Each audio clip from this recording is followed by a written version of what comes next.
Hey, this is Matt once again. We're about to another video, and this is a paid request from Rapid Kirby 3K. Thank you so much for that.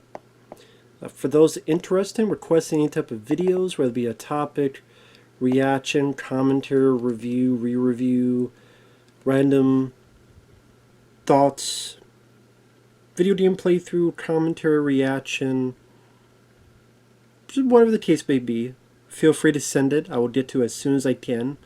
PayPal is usually the best bet. But again, the links are down below in the info box if you wish to.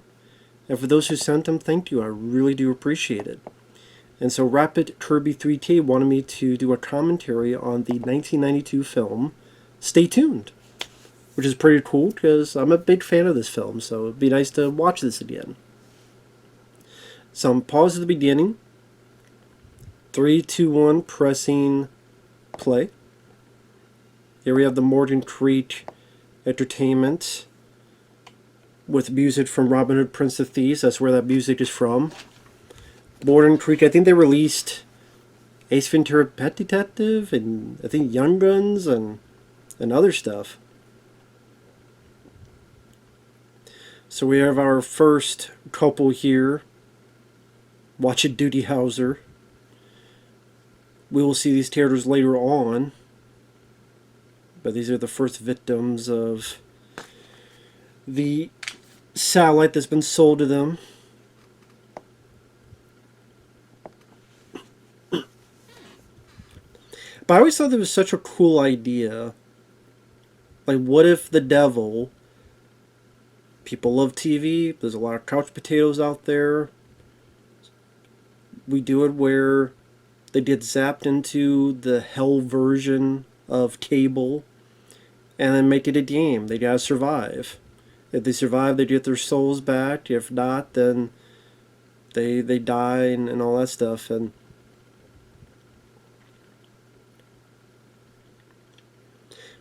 I just thought it was a very unique idea that I had not really seen done before. Of course, we hear the voice of Jeffrey Jones, which does suck that he's in this, but at the same time, he is a villain. He is playing Satan, so it fits. It does fit because he's not that good of a damn person. Now, this I thought was a bit... Obviously, he went there to set up this satellite, but it would take a while to set up this satellite. The fact he was able to do it in less than 10 seconds is a bit strange. Does he later on, like, when John Ritter gets it, it's like this huge satellite that you have to get put up. But anyway, I do like the way these tiles are. It's like Superman, but the mixed with the electronic TV thing. Now the music is definitely a very zippy, energetic score by Bruce Broughton, who did music for the Monster Squad before this. So, which he did a good job on the Monster Squad. He did a good job with this as well. And of course, we saw this stars John Ritter, greatly missed. One of those guys that seemed like such a genuinely nice guy. He, of course, got famous for the TV show Three's Company. There you go, Bruce Brown, who did the Monster Squad score. But John already did the TV show Three's Company. Very successful for 8 seasons. And then, you did other TV shows, like Hooperman was one that lasted like 2 seasons. He did one called Hearts of Fire that lasted about, I don't know, 3 seasons. And did do movies. He did Hero at Large. He did Americathon. But they weren't really that big of hits. That's the thing with a lot of TV stars. They never really got into a whole lot of movies that were huge hits. Like Tom Selleck, you got 3 Men and a Baby. But then, sadly, films like Runaway didn't do well. And this film was a flop for John Ritter. Now, before this, he had been in Problem Child 1 and 2, which were very successful. So I'm sure that's what, Problem Child 1 and 2 made a lot of money, so that's why I'm sure they were fine with casting him in this, hoping to replicate that box office. But Again, sadly, this film bombed badly. It debuted at like number 6. I think it cost like 25 million and it made like 10 million in the US. Just complete utter bomb. And I don't know why. I don't know if maybe just I don't know.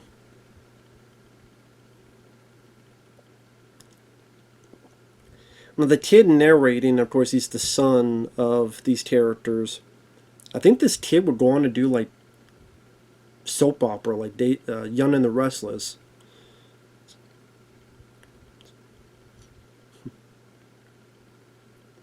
Of course, John Ritter playing the couch potato. Which obviously, back in the day, he had a bit of a fencing background. And there's Pam Dauber. That for the longest time, I don't know why, for the longest time, I did not realize that was Mindy from Mork and Mindy. I don't know why I didn't realize that. Maybe because I had not seen anything from Pam Dauber. Since, I had seen bits and pieces of Mork and Mindy, but I'm like, obviously, the same name. I just never put two and two together. I'm like, oh shit, yeah, it's Pam Dauber, Mork and Mindy. So it's interesting. You got two TV stars, one from Three's Company, one from Mork and Mindy, which were pretty popular in the 70s to both star in this film. So I always thought that was really cool.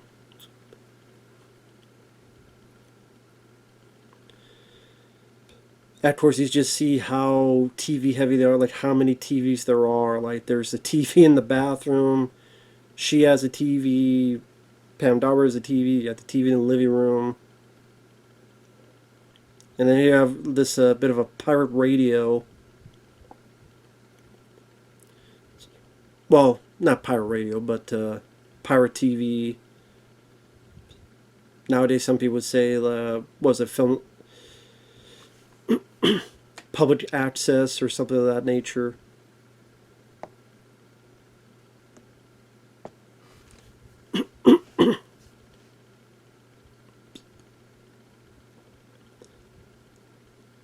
How about the FU? Shut up, buddy.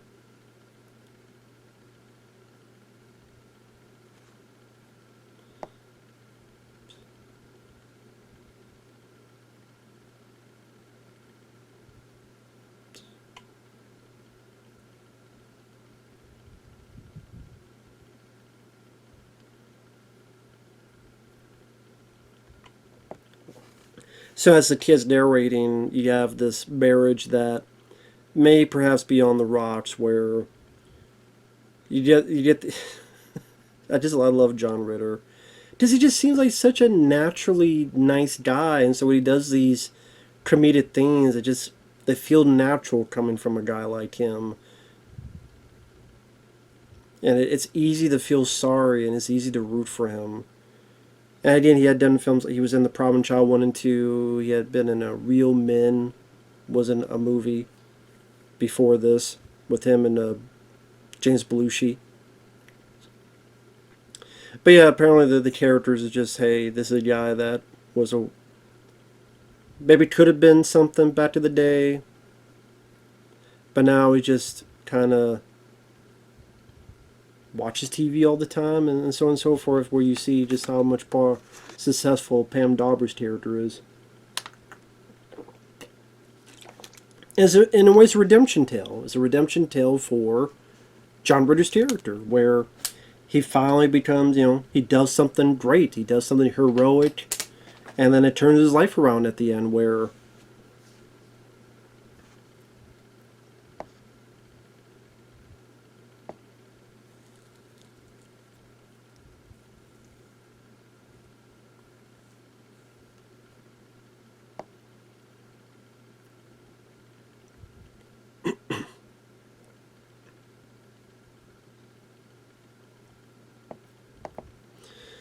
this does seem like a very real thing, though, where the guys just, they just want to worry about their basketball game. It's like, hey, yeah, just let me finish this one thing, god damn it. I think these actors do a really good job. I think they had really nice chemistry with each other.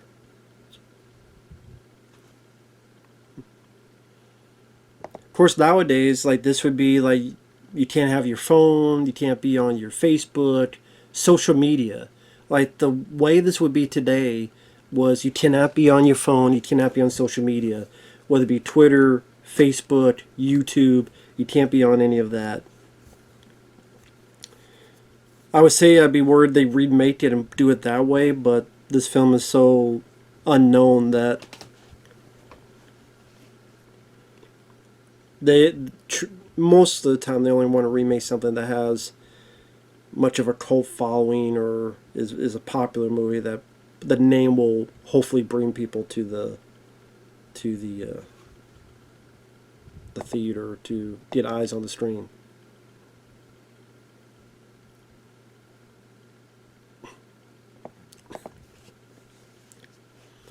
But yeah, this is directed by Peter Hyams.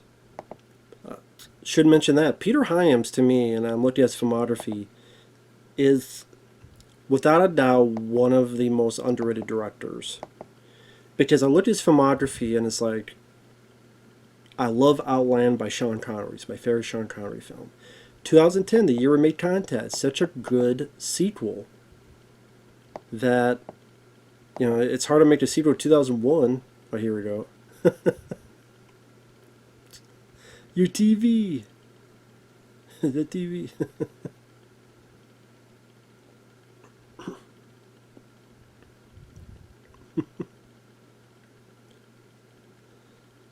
Just a very fun reaction. But yeah, you look at Outland 2010, Running Steered, good buddy cop film with Billy Crystal. Narrow Margin, very solid thriller with Gene Hackman. Time Cop, he did after this, which is one of Van Damme's better movies. Sudden Death, which I liked. The Relic, love The Relic. End of Days, that's a great one. Sally a Bond, but that's a great one. Now you had The Musketeer, Sound of Thunder, Beyond a Reasonable Doubt. Yeah, those weren't that great. Enemies Closer was okay. And that was the last thing he did in 2013. So it might be the last film he ever does. Which is interesting. The last film he did was with Van Damme, which he worked with on Time Cop and Sudden Death. But that was 11 years ago. And Enemies Closer was fun for what it was. Could have been better, but could have been a lot worse.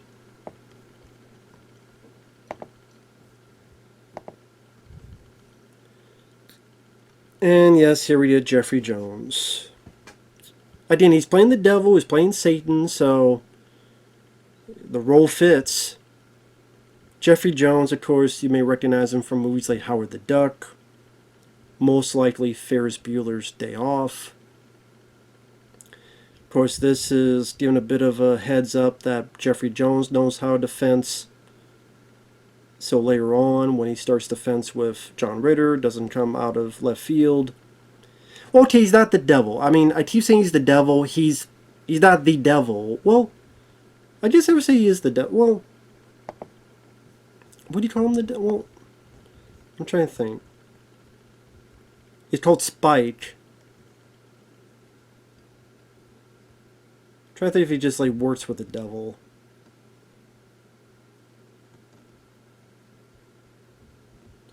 I just always think of as I just call him the devil probably because of who he is as a person.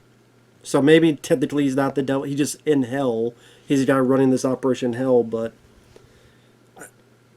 if you don't know why I hate the guy so much, just look up Jeffrey Jones.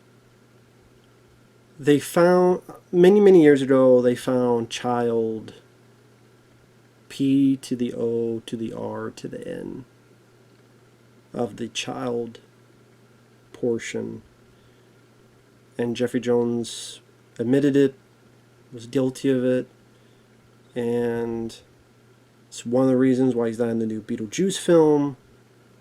It's one of the reasons why you don't really see him much in movies and other stuff nowadays.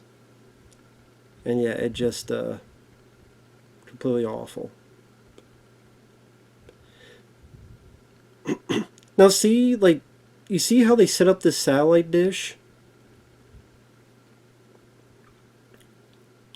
How did they set up the satellite dish at the beginning that was within like 20 seconds for the guy that dropped popcorn, her to come out and get zapped?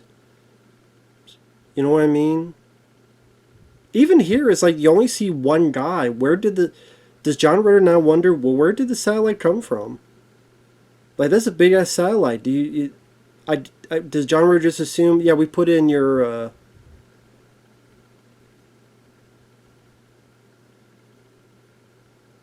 we put it in your backyard when I was talking to you? Just we assumed you would say yes.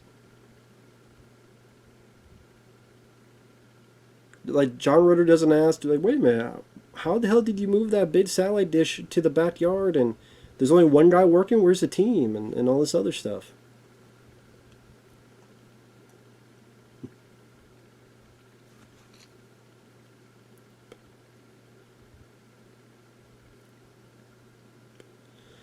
See, this is one of the things I love about the film is just all the weird parodies, like 3 Men and Rosemary's Baby, like all of the weird creative things, like what would a hellish version of TV look like? I thought that was such a cool and creative idea. Like here, it's, I gotta tell you, this person you love died in this horrible manner. Oh, we caught your reaction, and again, this is like, I love like the hellish version of TV is such a cool motif that you have all these like creative ideas to put throughout your film. I think the guys who made up the script, at least the original idea, they thought of like Evil Dead meets Monty Python. Now, to be fair, you don't really get a lot of the Evil Dead portion. It's not violent. It's not an R-rated movie. Sadistic hidden videos.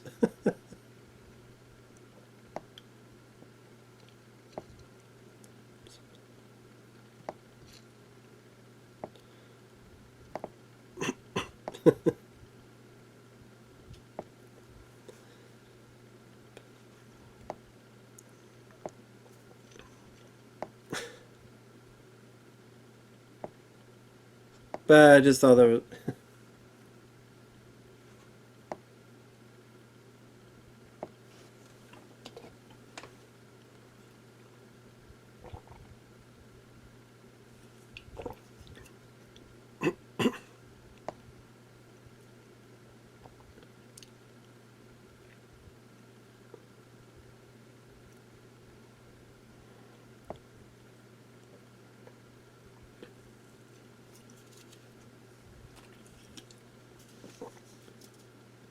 You two notice that there's a big storm right now? There you go.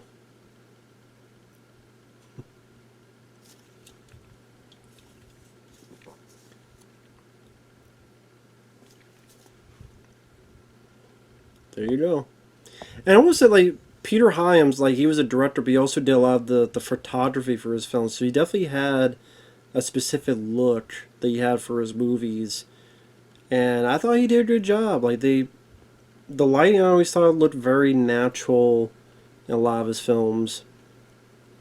I know a lot of times you go for like a bit of a darker look, especially in films like The Relic, but I like that they did this variety. Like here you have a game show, then you have a wrestling match, then you have like the western at the end. You have a lot of good variety on there.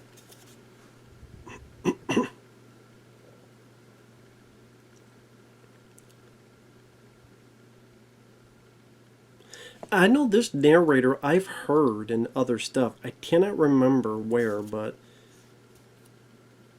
I think it was like Saturday Night Live. I've heard this.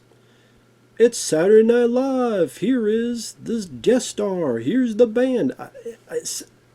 If not, it sounds like it. And yeah, that chair seems like the type of chair someone would have. Like, You have a TV to the chair. You don't even, you could go to the bathroom in the chair.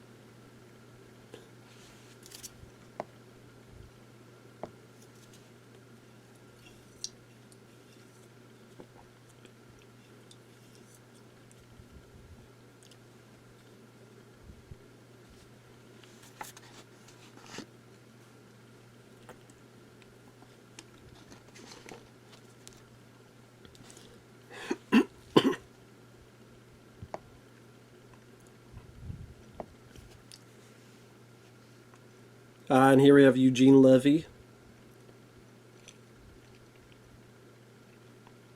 Eugene Levy, of course, he's been in a lot of stuff. Before this, he was in Armed and Dangerous with John Candy. He was in Ghostbusters too, but they deleted his stuff. He was related to Rip Moranis' character, but again, they deleted all that material. But yeah, Armed and Dangerous. Of course, later on, he'd be most famous for being the American Pie films. He was in The Man with Samuel Jackson. So he's been in quite a few stuff, Eugene Levy. And this guy here with the papers, the mustache, well, he's not there, but to the right here, and now behind Jeffrey Jones, he's the one holding the thing. That's Don Kelfa.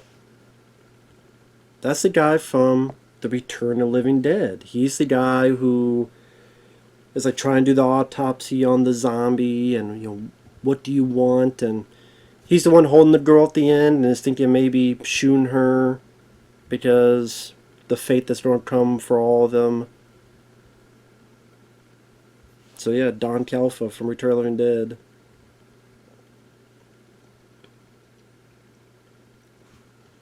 I'm trying to remember who this guy is on the right here.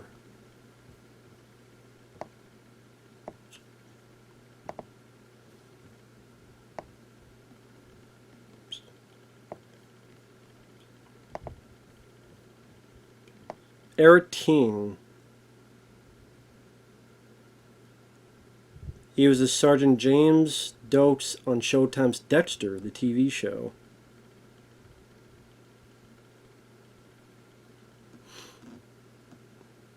He was in Casualties of War. That's a great movie. Cadillac Man, another good one. He was in Desperate Measures. He was in National Treasure. And did a lot of TV work. A lot of episodes of TV work. Episodes of NYPD Blue, Kindred, Jag. Miniseries like Atomic Train.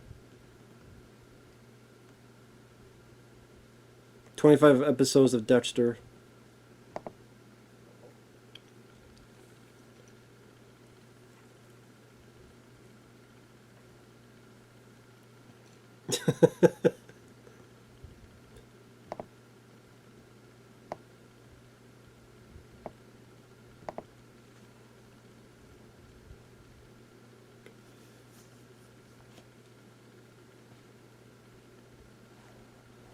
"24 hours, they survive, they get to come back."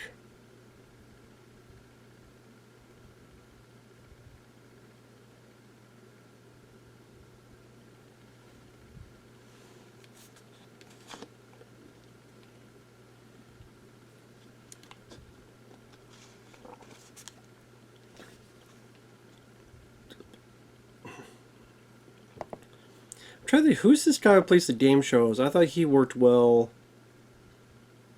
Don Pardo. Don Pardue. He was a game show host, so that makes sense. He was the announcer for earlier incarnations of The Price is Right, Jackpot, Jeopardy, 3 on a Match, Winning Streak, and NBC Nightly News.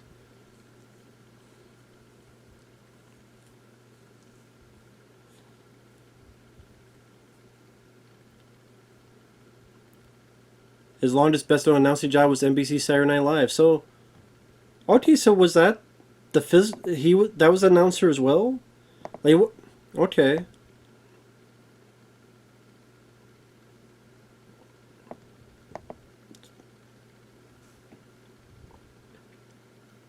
Kind of a little cool motif with the remote control coming out like someone with a gun.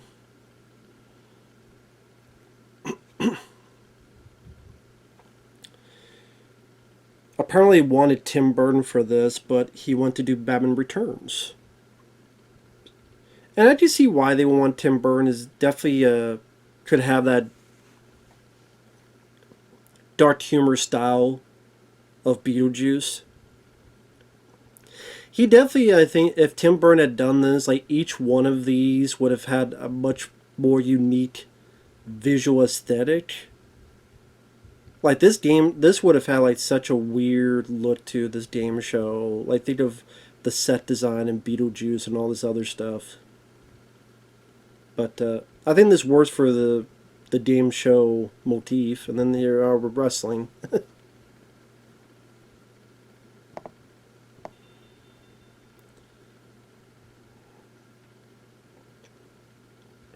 There's Captain Lou Albano, who was on the Mario Brothers Super Mario show as Mario. Of course, Captain Lou Albano. What was that early bit with Cyndi Lauper? And then that led to the war to settle the score, and then that led to WrestleMania 1. I think he's one of those guys that Vince McMahon kept around and took care of because I guess maybe like his father, Vince Sr., was big fans of Lou Albano.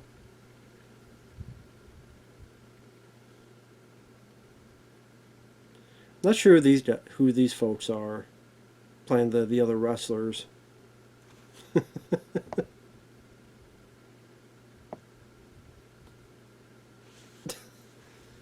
May murder each other, but keep it clean.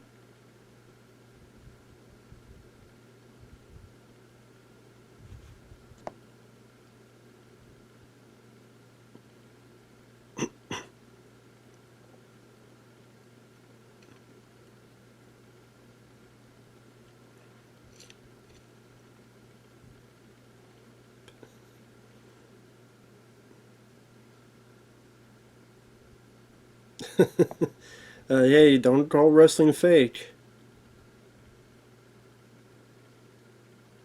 You don't get that bid slap just like happened to that reporter. When that one reporter says, yeah, I think it's fake, and that one wrestler just fucking smacked the shit out of him. Yeah, is that fake? Is that fake? I don't know who that guy is who's the big guy.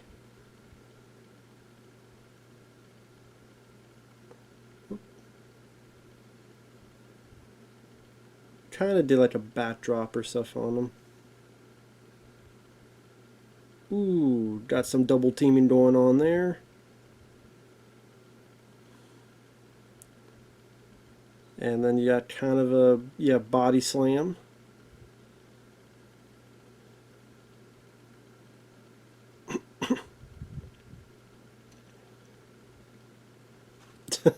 Ooh.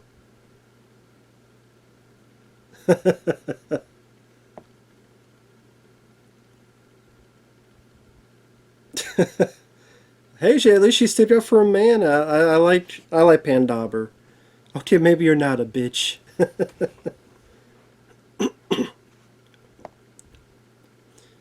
I mean, for someone, I mean, she had to keep up with Robin Williams. If you're able to keep up with Robin Williams, like on Mork and Mindy, then you definitely have some comedy chops of your own. Ooh, she got body slammed too and took a bit of her hair. Now she's pissed. Now she's super pissed. But I just had the idea for moments to shine because John Ritter's going to be saving her at the end, so you give her moments to shine as well. Hey, no DQ. This is how you like it, bitch. Double for the knockout.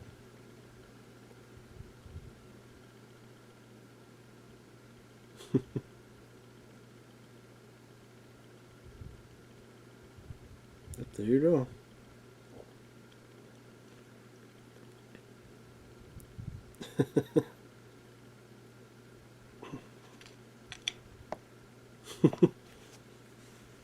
Hey, don't worry, Ritter. You you took the hits, you sold, and she got the win.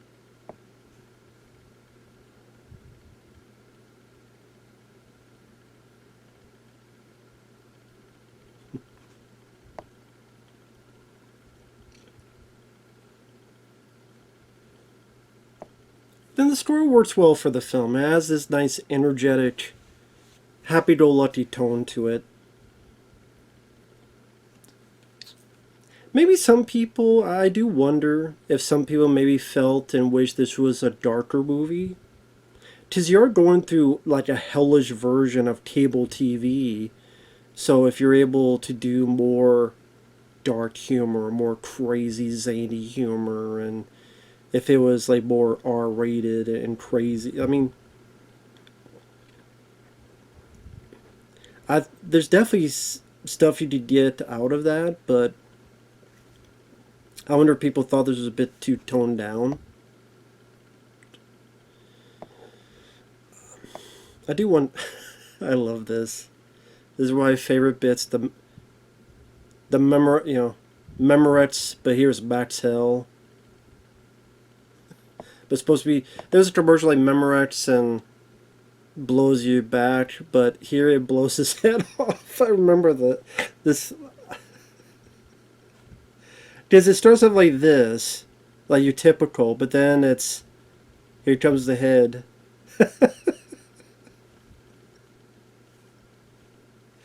It will blow you away.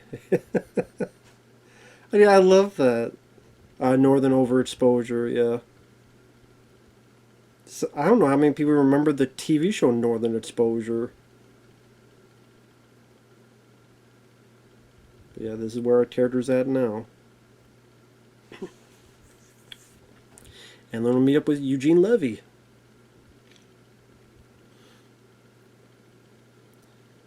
And you know, we gotta find some way for them to know a bit of what's going on. So a random person in these TV shows are not going to know what's going on. So that's why you had to get Eugene Levy here.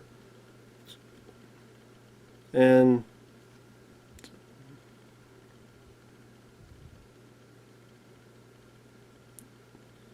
now that seems like there's enough you could jump in and go through right then and there. But apparently not.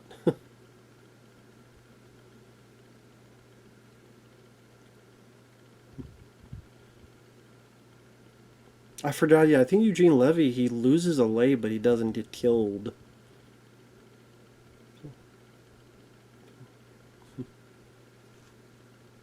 He does come back later on.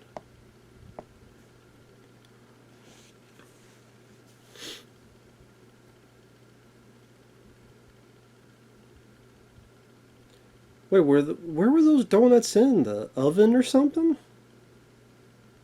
I'm trying to remember, were those donuts... Where the hell did he get those donuts from? I'm trying to wonder.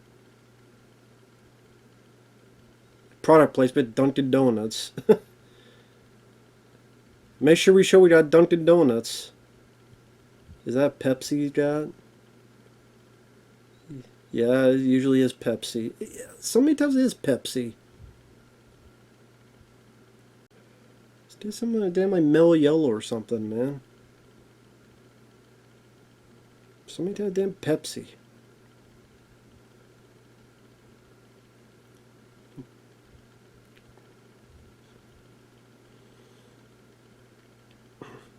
But again, I see look how big this thing is. Like again, at the very beginning, is there something I missed where they had this? No, but they would have been watching like a weird TV show if it was this, like a hellish TV show. Instead, it was it's just a regular Duty Hauser. So again, did they set up this salad dish and the 30 seconds? I don't know why that. It's not a big deal. Just question. I'm wondering. Watch it again. So obviously they were pulling this kid on wires, and then the special effects of yoinking the bike there.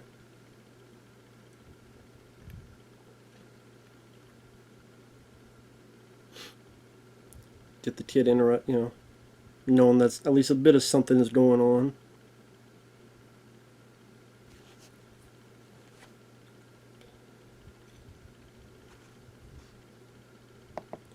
But in 1992, definitely had a lot of good films during that time period. I mean, you had Rapid Fire, great Brandon Lee film. You had Lethal Weapon 3. You had Batman Returns.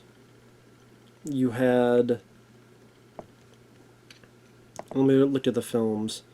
The highest grossing films of 1992 in the U.S. 1. Aladdin, 2. Home Alone 2, 3. Batman Returns, 4. Lethal Weapon 3, 5. A Few Good Men, 6. Sister Act, 7. The Bodyguard, 8. Wayne's World, 9. Basic Instinct, and 10. A League of Their Own. And yeah, I mean, I love Aladdin, I like Home Alone 2, quite like Batman Returns, love Lethal Weapon 3, Few Good Men's a good one, I like Sister Act. Bodyguard, I don't remember a whole lot. Wayne's World, I love. Basic Instinct is there. A League of Their Own is there. And yeah, quickly going through 1992, like Cuffs, underrated Christian Slater film. Love that one. Into the Sun, that's a pretty good Michael Pare movie. Again, Wayne's World is great. You have My Cousin Vinny. These two Utes? Did you say Utes? Everything that guy said was bullshit. Thank you. Why Men Can't Jump. That would be my top 5 of the year. Thunderheart's a good one. Let's see. Live Wire. That's a very underrated one, Live Wire. Split Second. Love that one. That'd be in my top 5. Encino Man, I like. Let's see. Watch for Two Lost in Time, I love. Although I love the first one as well. Universal Soldier, that'd be in my top 5. Van Damme, Dolph Lundgren together. Unforgiven is a good one. I say Rapid Fire would be my top 5. I like Hellraiser 3. Let's see. Candyman, Dr. Giggles, Passenger 57, Aladdin, Toys, that's a really good one. Hard Boiled, I think that was 92. That's a great one, Hard Boiled. Hard Boiled is fantastic with John Woo. John Woo directing.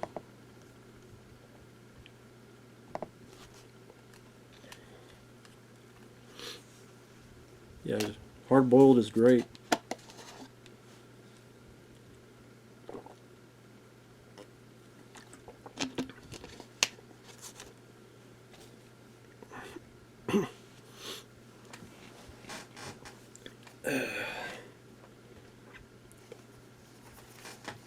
No, yeah, the stuff in the kids is not the most interesting, but idea's got to progress the story forward. They're trying to find a way to get them out of there. So, I get it. I do understand it.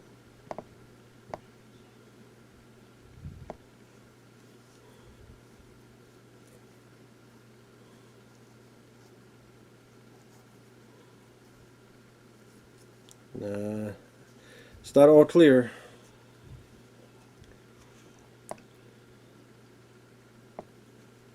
So he was there long enough to give him the info dump, the exposition, and now they gotta figure out what to do next. Of course it's on fire. Does he blow on it? Or am I thinking of something else? I may be thinking of something else, yeah. I was thinking of a different movie where they're blowing on it. Can't remember what movie that is.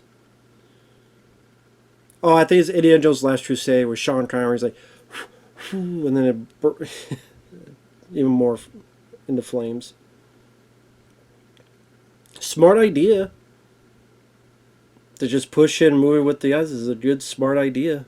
Takes teamwork. There you go. Granted, it's like, oh, why didn't you think of this first? But, you know, desperate times, desperate measures.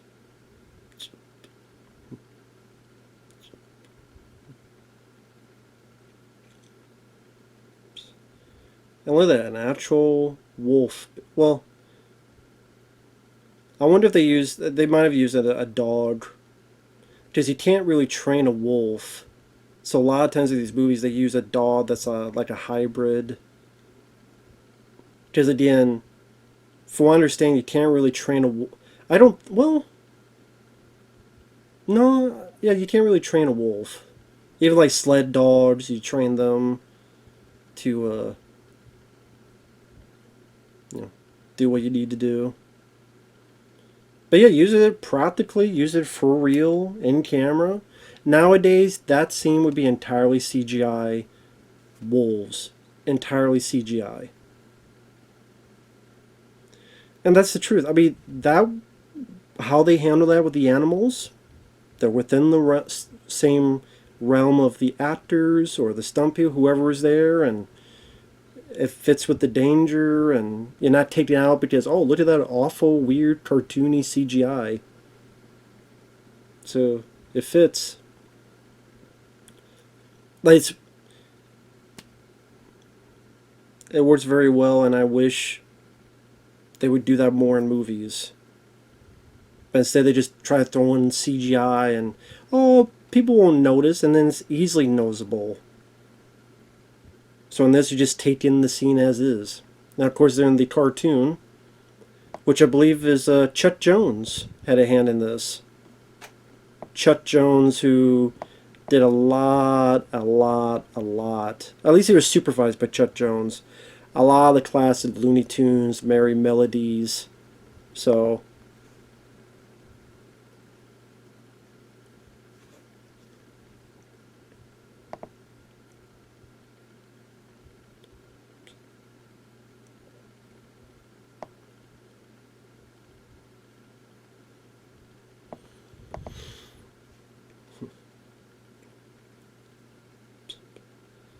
now I wonder like how far along like to have this where you see the reflection of the room on the TV.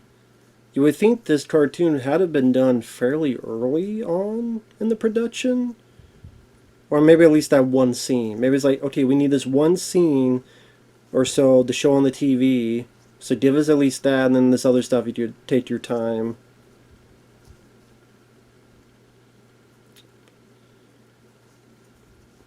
And that's what I mean. It's very cool because you have these different type of channels. It doesn't get tedious. It doesn't get repetitive. Again, you have like a wrestling match, and then you got this whole thing with the cartoon stuff.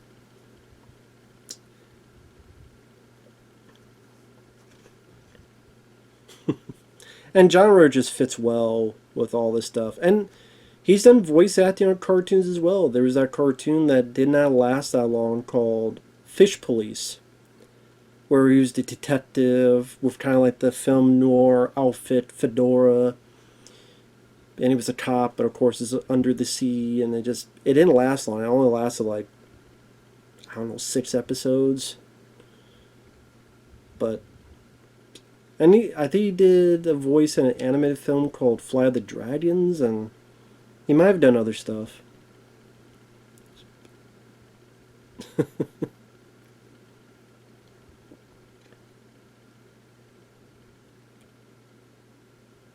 I don't know why. For some reason, I thought that when the house was on fire and the painting,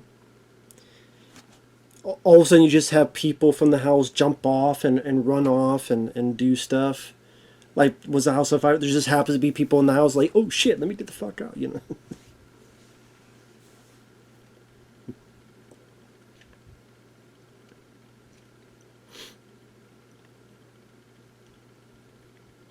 Of course, there is the how lucky is it that of all the channels the kid is flipping through, he just happens to come across the one channel that his parents, not even seeing them physically, but hearing their voice. Like, very convenient. Like, oh, how convenient the idea of all the channels that this would have. Like, what was it, like 900 and I forget how many, 666 channels? Yeah, because 666, yeah. Of the over 600 channels, he happens to be on the right one that these guys are at. And it makes you wonder with all those names, like, what did they all go through? What other channels did they all go through? Like, you saw a bit with the one couple, where it's that kind of Godzilla type of giant monster thing.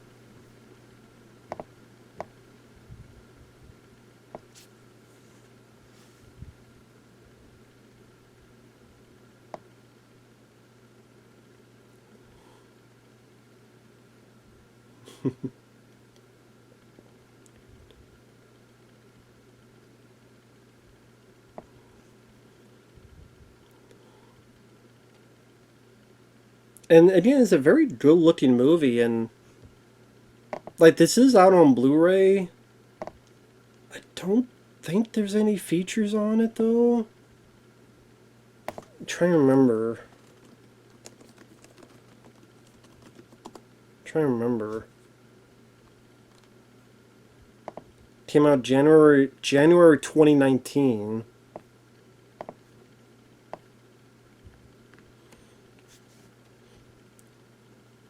Yeah, I'm making it from back the other day. That's 6 minutes long.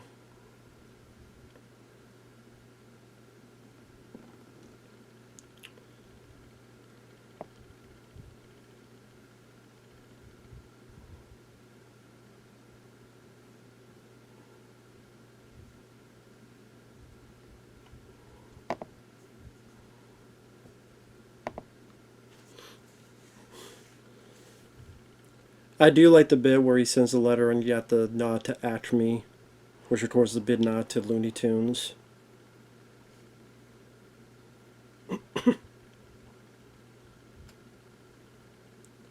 One kaput. There you go. Yeah, now that they're separated, now you got all these other things we could sort of this journey where John Ritter goes, the driving over Miss Daisy and all that stuff. Dwayne's underworld as he's on this journey. But yeah, separate him because now he's got to be on his journey to rescue his woman.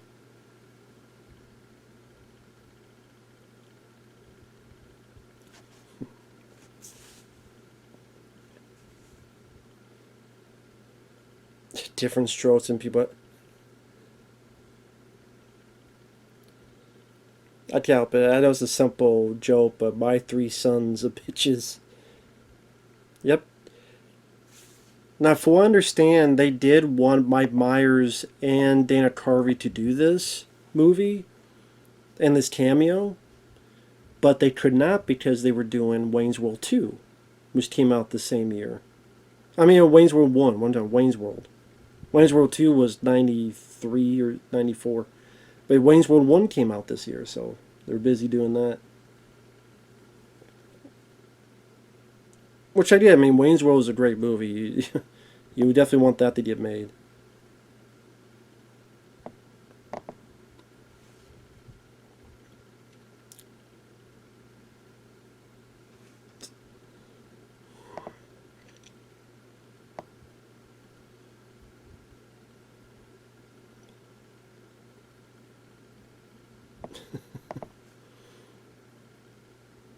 I thought look-wise, they did a fairly good job making it seem like if these guys were, the undead were zombies.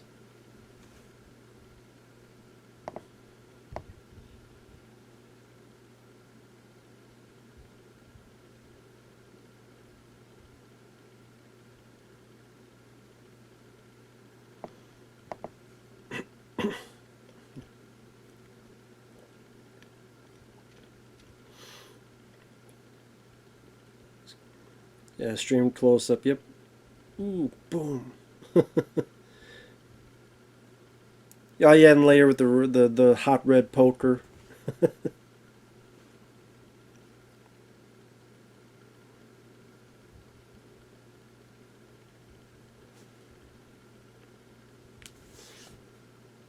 It's interesting they mentioned the I'm gonna hurl, and then of course in the movie you have the Wayne's World.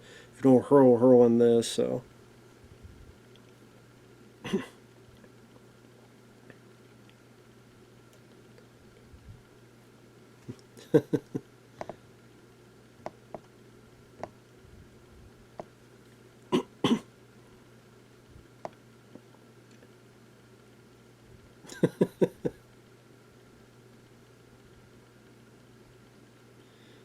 I did like that line, private dick. Well, better than being a public dick.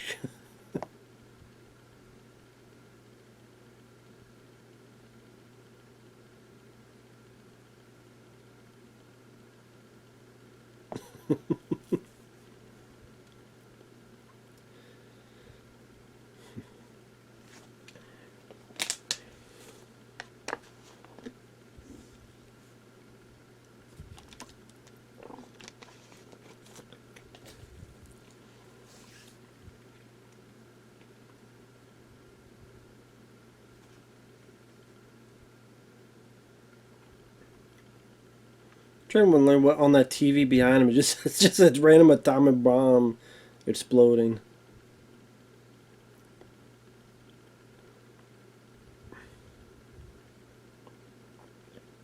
But yeah, you notice with a lot of Peter Hyams films, he does a lot of this like low lighting, bit darker than maybe other people do their cinematography. I know that was one of the things apparently Arnold Schwarzenegger did not like with Peter Hyams when they were doing End of Days. I remember reading somewhere where, and Arnold's like, well, that's not like Peter Hyams. I think said something about James Cameron about the way films are lit, and Arnold like definitely disagree with him on that. I don't know. I can't remember what the hell the. Try to remember. It's an interview from like a while ago. Oh, Yodi beer, yeah. Make your kid the wife beater of today.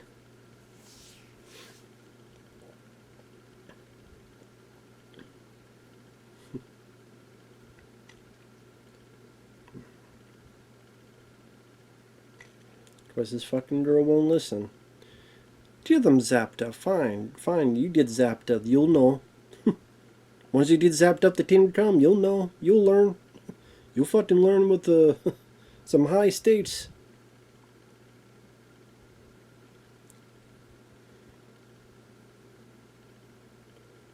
I guess to be fair, this was the right thing to do was spray them, because if he said, "Hey, it's turning," it's like, well, so what? They don't care if its satellite is turning, and if he tells the truth, they won't believe him. So yeah, get them pissed off.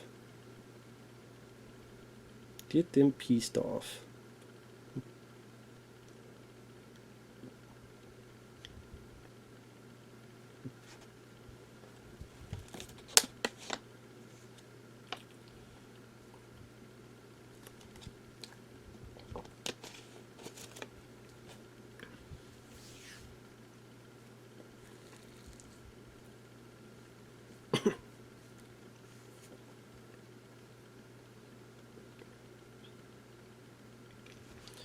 Let me look up, like, who's the girl that plays the daughter? Let me look up the names. The son here is played by David Tom, and the daughter is played by Heather McComb. So the kid, David Tom, he was in Young and the Restless, One Life to Live. He won a Daytime Emmy Award in 2000 for Young and the Restless. He guest starred in episodes of NCIS New Orleans and NCIS in 2015. He was in D-Day Battle of Omaha Beach in 2019. I'm sorry about that. Oh, he was in The Stepfather 3, which, to be honest, I didn't see that film. Or if I did, I don't remember a thing about it. Then the daughter, Heather McComb, she was on Party of Five, Kickboxer 2, The Road Back, Beethoven Second, Generation X as Jubilee. Wow, she played Jubilee? God, it's been forever. Generation X I haven't seen in a long ass time. I don't remember anything about it. Oh, Dawn's Plum. She was in that movie that had that black and white movie with Leonardo DiCaprio and Tobey Maguire, where it's pretty much them in this one bar restaurant just talking for the whole time. She would later be a bunch of films I've never heard of. And live TV episodes of The Rookie, CSI Cyber, Bones, House MD, X-Files, CSI Crossing Jordan, CSI Miami, NYPD Blue, Party of Five and 11 episodes. Episode Millennium. A lot of stuff there. And this guy here, I believe his name is Bob Dishy. This guy here with the white tuxedo and the cigar. Bob Dishy. He was in a lot of TV. So yeah, a lot of these people either were in TV or went on to do TV. He was in Jungle the Jungle. That's right, he was in Critical Condition. Now I remember why that guy looked familiar. So this guy here dying, Bob Dishy. The Richard Pryor film Critical Condition, he played a doctor who was always uptight on not wanting to get sued. Oh, we gotta do this because we'll get sued if we don't do this. We'll get sued if we do. There'll be a malpractice suit. And Richard Pryor said, "Oh, why do you become a doctor then? Huh? You're supposed to help people," and kind of helps them loosen up. So, which I like that film, Critical Condition, which came out a few years before this. That's where I recognize him from. But he was in Used People, Don Juan DeMarco, Jungle the Jungle, Along Came Polly, and a few others.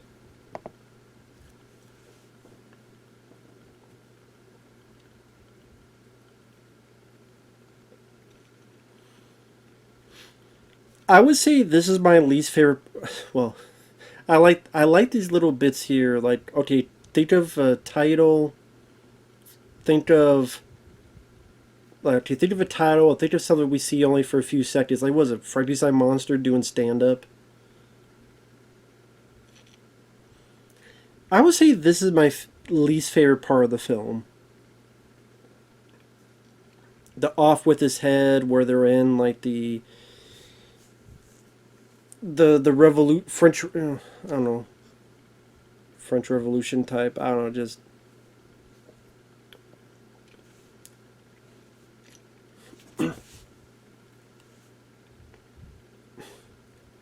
what, like the era of Napoleon and all that stuff. I'm I just wish I'm just not a fan of this time period. I didn't think there was really much humor, jokes that they could feature in this. It's like, okay, we gotta stop the film because we gotta stop to have a bit more of these exposition.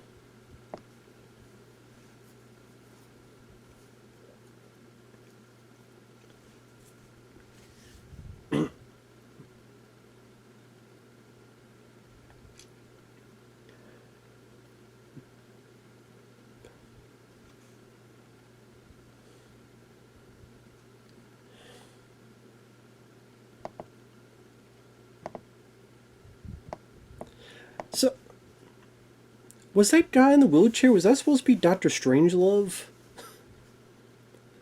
I don't know why, like, we cut to the guy in the wheelchair, I'm like, why does that guy look familiar? And then he's rolling away, and then we don't see him. I wonder if that was supposed to be a nod to Dr. Strangelove. Because he had the thing in his mouth, I don't know, maybe not, but it's like, was that supposed to be a nod to Dr. Strangelove? Which I do like that film, I do like the film quite a bit. I think just because this section, there's really not much in terms of like they're in France and, like I said, the time period. But it is like they have to calm the movie down because you got to have them talk and bond and believe in how they'll get back together as a couple by the end.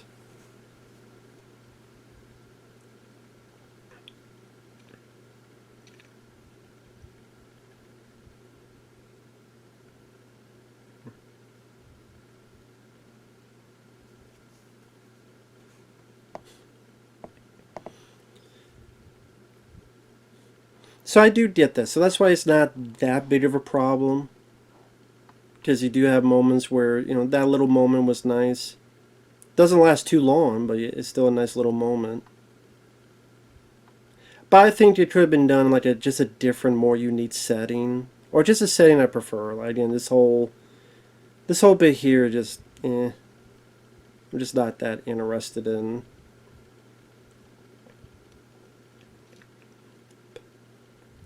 Like, kind of like, it would have been nice if it was like a horror, like a monster movie, horror monster movie, or like a slasher movie, and there's like a wannabe Jason coming at them, or a wannabe Michael Myers coming for them, or something like that. Like they got put into a horror movie, or did a monster movie, which Peter Hyams would do later with the Relic. I guess that's just a personal preference thing. Just a preference.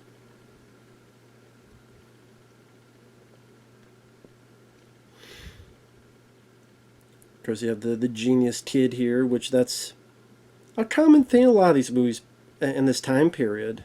Now that I think about it, because you had the genius kid in, of course, Honey and Shrunk the Kids, being the son of Rick Moranis' character.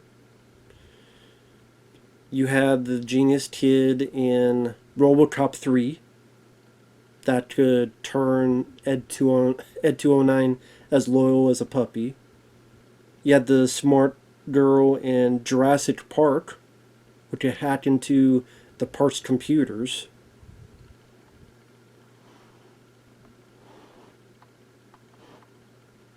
Now, it just wasn't that time period, but it's something that I do recognize as a trope that was used a lot during this time period.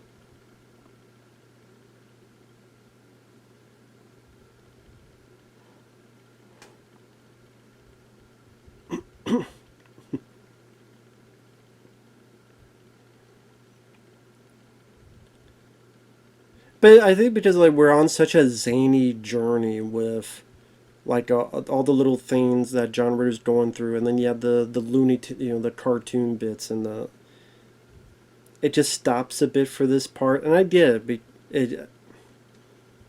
Like I say, if it wasn't in the French Revolution type of setting, then I probably would have been more intrigued by it. Yeah, I think if it was 20 minutes, it would take a lot longer than 20 minutes to have them go to some place, and I don't know. I guess not really. They were just like, oh, we're going to go here and you don't be hun. Fuck the trial. You don't need a trial.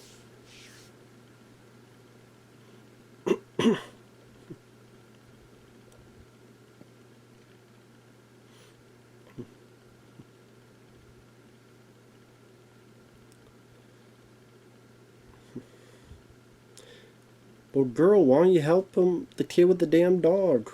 Get him the fuck out of there.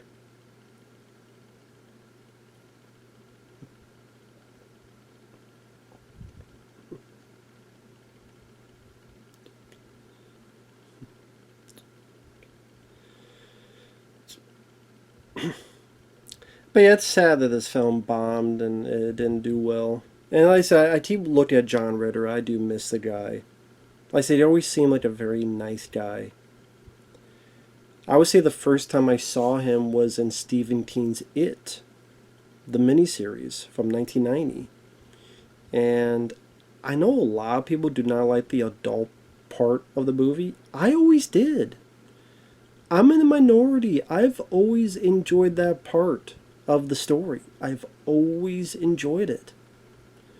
Yes, even the damn spider, because it's a fuckload better than making fun of Pennywise where he turns to a CGI baby.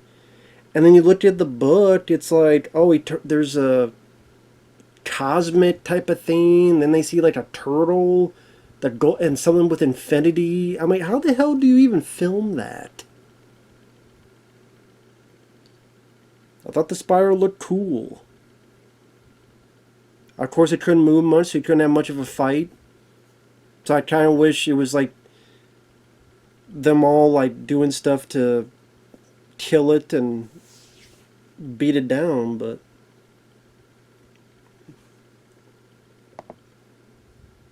I don't know. Never hated that portion. But yeah, Stephen King's is the first time I saw that. I saw John Ritter. And then this film would have been around that 1990. I saw that when it premiered on ABC. And then a few years later, when this came on VHS, because I didn't get to see this in theaters, I was like, okay, I get to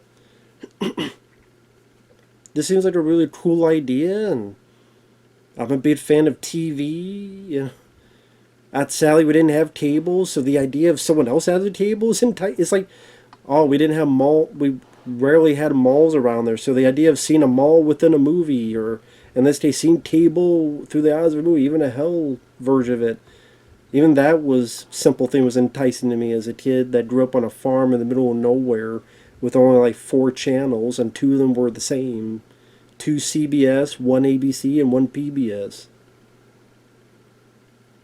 So, and PBS I didn't watch, so it'd be between CBS and ABC. And if I wasn't watching that, then I was either watching a movie, which most of the time I was watching a movie, or once in a while playing a video game. Now, of course, Jeffrey Jones is a sore loser, so they can't leave because he's an asshole.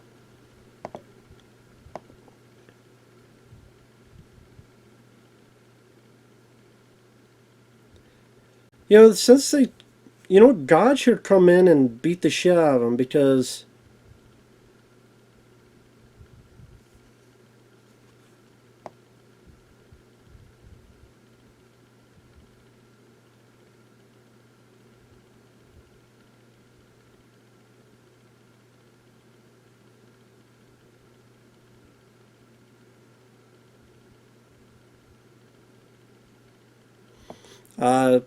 he only made a deal with John Ritter,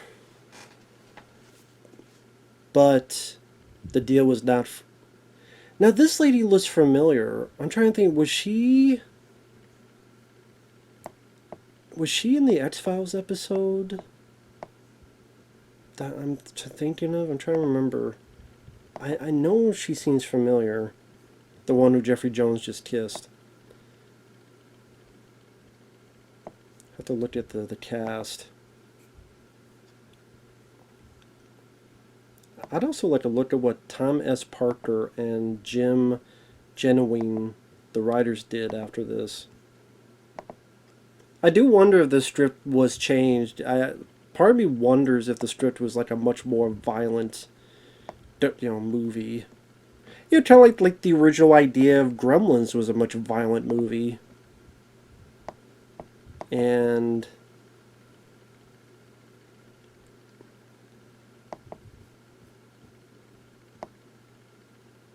or at least was it Critters I'm thinking of. Well, I'm sure both were much more violent movies at first.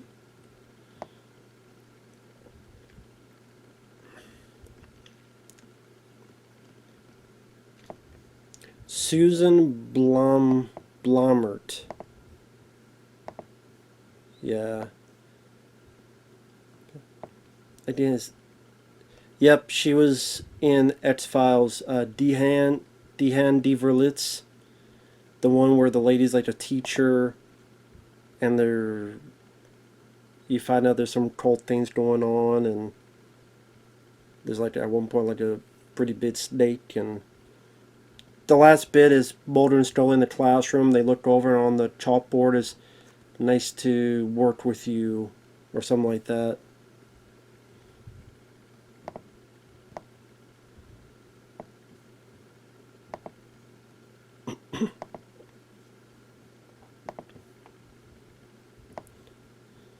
So let me look at the writers of the film.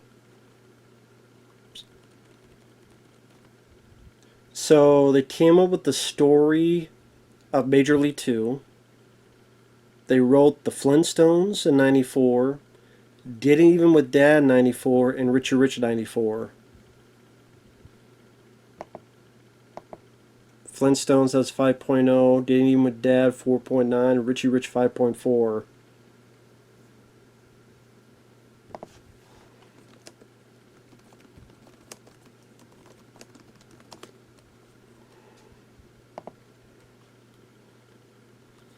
I mean, the Flintstones was a pretty big hit, 130 million in the U.S.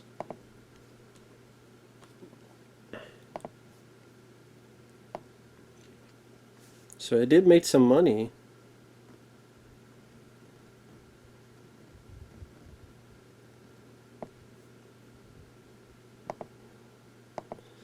But yeah, Richie Rich and Dealing with Dad did not make any money, so I guess those two kind of helped kill their career, sadly. Unless something else happened, they just decided not to write anymore. I don't know. Sadly, I mean, they weren't interviewed for the. There's no interviews for the Blu-ray, which is sad. Well, it'd been nice to hear from Pam Dauber. I'm sure she gets tired of being asked about Mork and Mindy. I would ask her about Stay Tuned. And how was it working with John Ritter and Peter Hyams? Interview with him. Interview with Peter Hyams. Interview with Pam Dauber. Interview with even Eugene Levy, the writers of the film. Was this the same script? Was it changed? Was it tamed up? Maybe more PG-13? Or of course, John Ritter wearing the poncho similar to Clint Eastwood, Fistful of Dollars type of thing.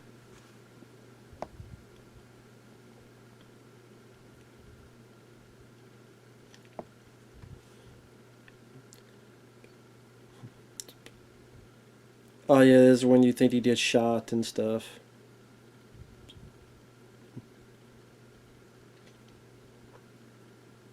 Guess Jeffrey never saw a Fistful of Dollars. Or Back to the Future Part 3.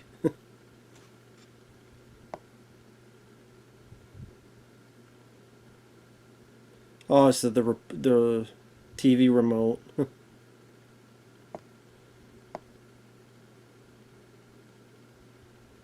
I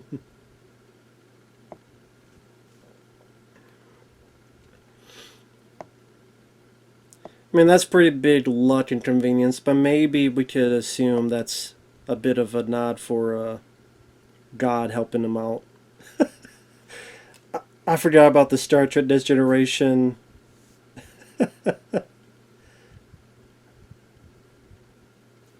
I love the nod to Next Generation.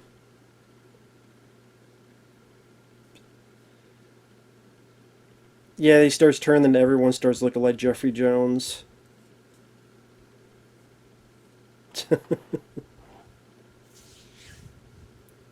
Sort of his influence being known to everybody.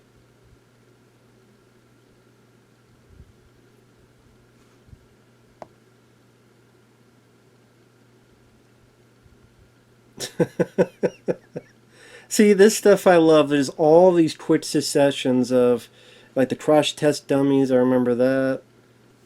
Now it's just nostalgia, but just John Ritter just makes these scenes work so well.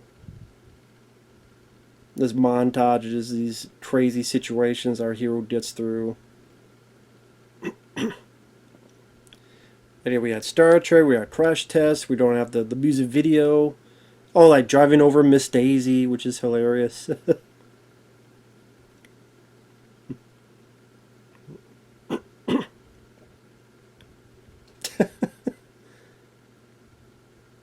I forgot about the hockey one. Interesting enough, a precursor to sudden death, which Peter Hyams would deal with hockey. Die hard in a hockey stadium. There you go.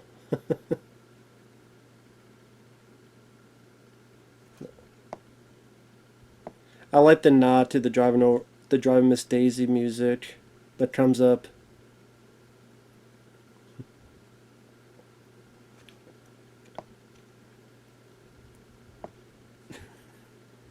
Driving over Miss Daisy.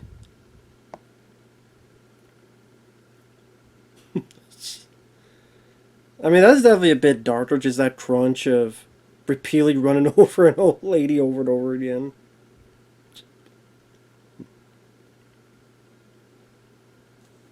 Again, I like the little motif trying to be like trying Miss Daisy music.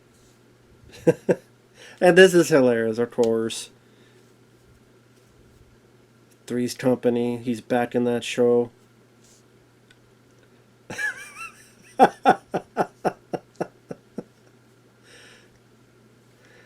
I wonder how many people see that and don't get it.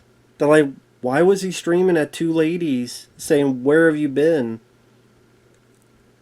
Of course, the fact is, oh my god, I'm back on this TV show I was on for 8 years. Ah, I remember the trailers, some of the marketing ending with that. I thought that was a great bit, and he went along with it. I thought that was pretty hilarious.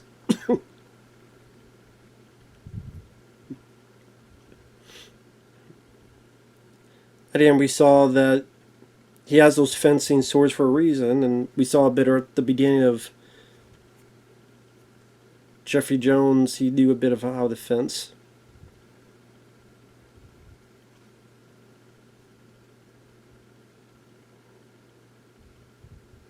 There you go.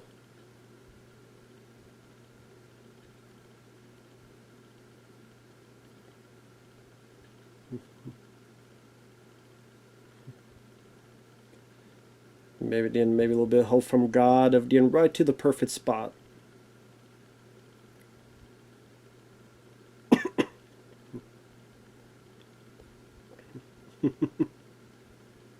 Now we got a little bit of a nice swashbuckling bit with some pretty decent choreography.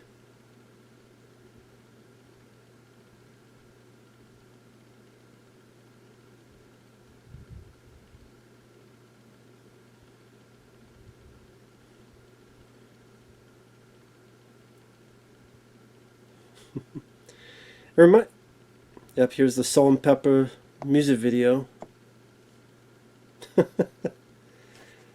I love the motif that happens, that they turn the music all the way down.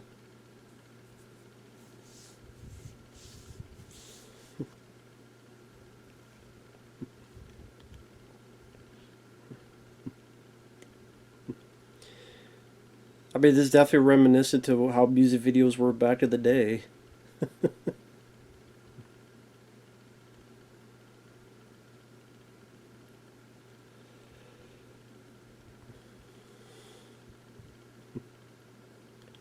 I wonder how many people remember the Salt and Pepper. Again, definitely a movie of its time. I wonder if, like, a lot of people nowadays, if they're, again, much younger, they would see this film, and a lot of stuff the jokes they may not get. They'd be like, who the hell is Salt and Pepper? And again, why is John Ritter streaming at those two, and what's going on? Northern overexposure, okay, you know. Well, the title says it all, but...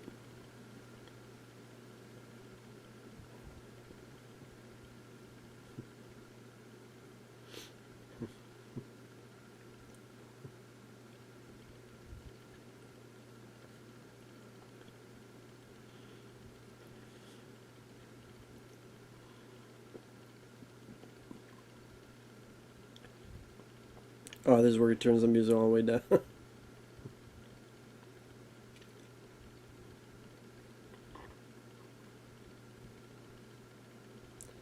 Now, granted, I don't know how many remotes that you just push it once and it goes all the way up, but, you know, it's a movie. Like, you just push it once and the volume goes all the way up. Again, I don't know which... Hey, it's a controller from hell, so...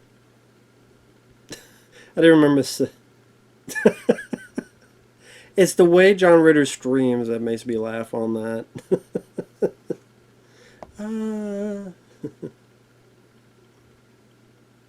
You got to start me up. Start me up. You got to start me up.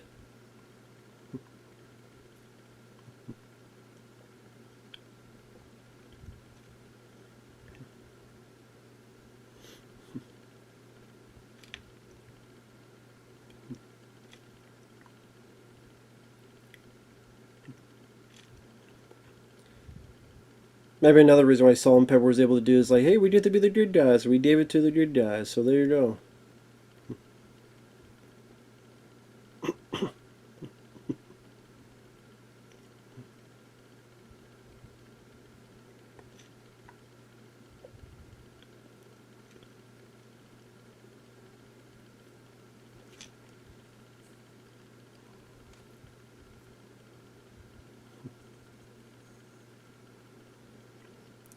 So no, he's not the devil. He's, you know, they mentioned the chairman and stuff. I just like to call him the devil because he is the devil in real life. Fuck Jeffrey Jones. He's a piece of shit. Jeffrey Jones is a horrible, terrible human being.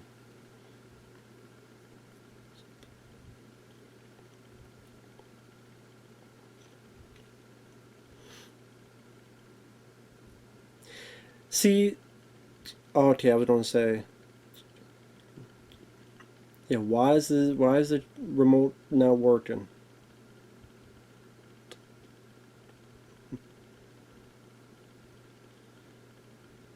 But I'm wondering, like, why it won't switch into another channel.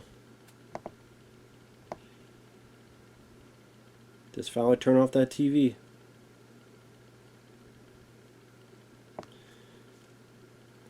And good, I mean, again, good explosion. You know, using a train there. I don't know if they use maybe a model. I wonder if they use like a model for that. Although on this time period, I wouldn't be surprised if there are movies that will use an actual train and just, yeah, why not? We got a bit of the money, we'll be able to do it, all practical in camera.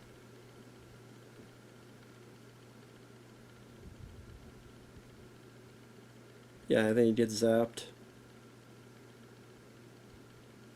Yep, there you go.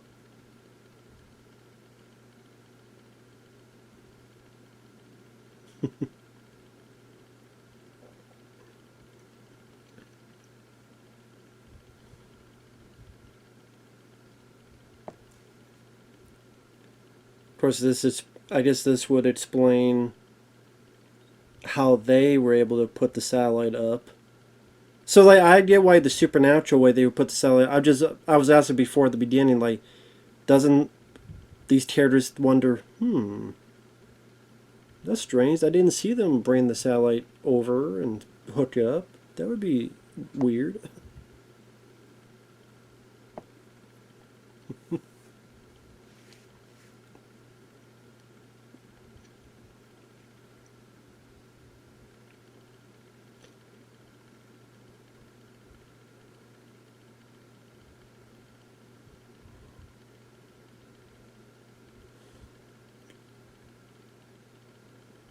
I try to remember how he lost the arm, Eugene Levy. I know he had a missing leg. Did he have a missing arm earlier? Maybe. Maybe I just didn't realize. I was too busy to think of his leg.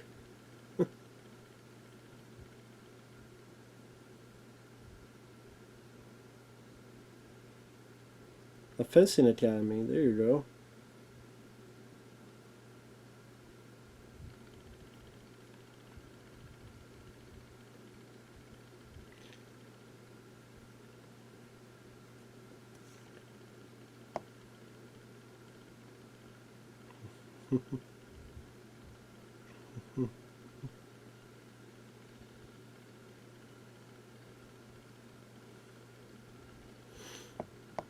The music definitely has a nice adventure quality to it.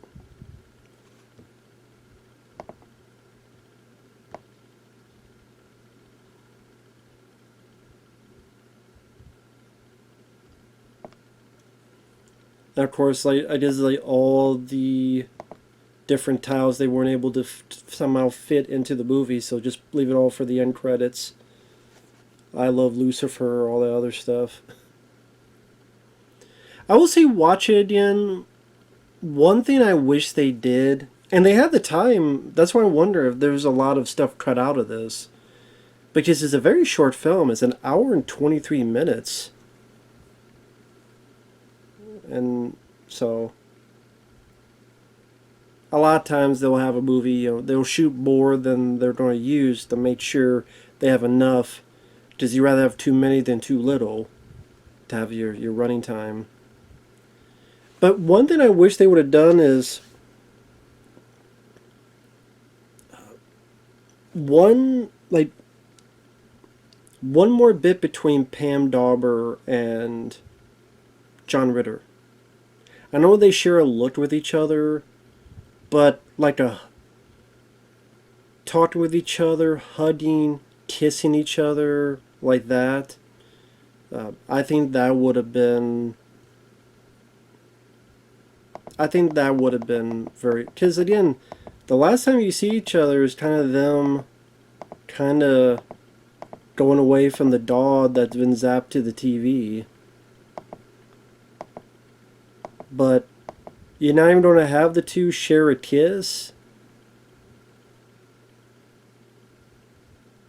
Because they're about to share a kiss and the dog stopped it, but you're not going to let them finish the kiss off? Like, come on now, man. How are you not going to let them finish that kiss? So I would say I think there's a little bit more of the stuff between John Ritter and Pam Dauber you could have had in there to strengthen that arc of the relationship getting bigger and better and stronger, and then ultimately come to that satisfying conclusion where they kiss and they'll be together again. Instead of relying on the kid narrating, "Oh yeah, our parents are back together." I'm glad you told us that, kid, but I think it would have been better to see that than have you narrate it. So, I don't know. Sometimes I don't know because there's no features on it. But it seems like, because with credits is like an hour and 28 minutes, so less than 90 minutes. I do wonder, because they have done this for films that are, at least back to the day they did. Nowadays you don't really hear about it, but back in the day they wanted extra screenings at the theater. So if the film is a bit shorter, like, okay, it's 2 hours and 10, can you get it under 2 hours? Or can you get it under 90 minutes? Because we want to have one more extra showing. If it's, they want to have it, these increments. It's at 7:30, it's at 9, it's at 10, 10:30. And if you shave off, because they want that time for the advertising, they want that time for the trailers to fit in there. So I wonder if they had more stuff in here and they had to cut it out because someone demanded, well, can you be under 90 minutes? Okay, hour and 28, that's good. If not, then again, it would have been nice if they had at least, like, let John Ritter and Pam Dauber's character kiss at least. Finish the kiss. They didn't even get to do that. So, I mean, a bit more of that would have been nice to see. But it's a fun, inventive, creative movie that John Ritter and Pam Dauber did a great job. It goes by a very fast pace. The music is very adventure, almost like optimistic quality with the music. Gets you into the adventure portion of the movie. Very nostalgic with all the references from back in the day, but putting their hellish version on it. I think it's a very fun film. I think it's an underrated film. I think it didn't get the credit it deserved when it came out. And even when it came out on Blu-ray, it just kind of came out and came and went, and no features, no interviews, nothing, no commentary, nothing on it. Which is, that sucks. That sucks. You know? It took till 2019 to finally get a Blu-ray, and then it's pretty much a bare bones affair. So, and I guess that's because not many people talk about the film. Stay tuned. You never hear anybody talk about it, except someone like me. So I'm one of those few that's a big fan of the movie, so. And that more than likely is why they didn't want to pony up the cash to try create more special features. But then you got like these unknown fucking films that Vinegar Syndrome releases. Like, who the hell? Here's a feature-length documentary for fucking spookies. I'm like, what the fuck? Really? Okay. To be fair, there are people that know what that film is for how bad it is, but I just like, come on, man. But okay.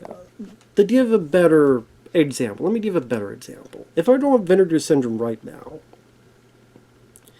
do people really know what the fuck the Ghost Dance is? I do. It's a shitty movie.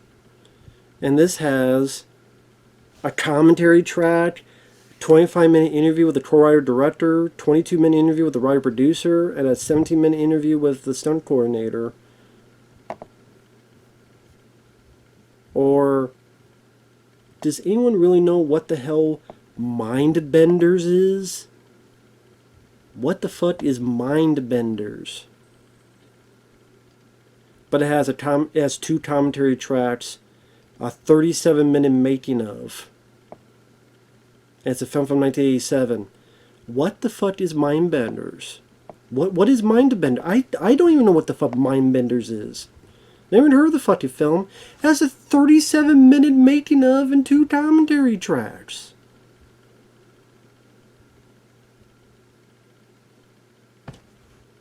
But stay tuned, can't get anything. Mortal Kombat from 1995 can't get anything. The 1990 Ninja Turtles film can't get anything. Nothing to Lose and Money Talks can't even get a Blu-ray. Because of bullshit with companies and, well, we don't want to release anything, or we want to be cheap, or we don't care, and blah blah blah. Because of the bullshit, cheap-ass companies, and or for all the reasons, 1990 Ninja Turtles film, and this film, Judgment Night, Mortal Kombat 95, they can't get anything. Three Men and a Baby can't even get a Blu-ray. Biggest film of 1987, but can get nothing because of who owns it. But hey, Mindbenders, a film I bet no one has fucking heard of, has two commentaries and a 37-minute making of. The Last Slumber Party has fucking features. The Last fucking Slumber Party. Fucking features. Sorry, I know this went on a random tangent rant, but... Anyway. Stay tuned, it's a great movie. Thanks for watching, take care everyone, and we'll see you guys later. Bye-bye for now.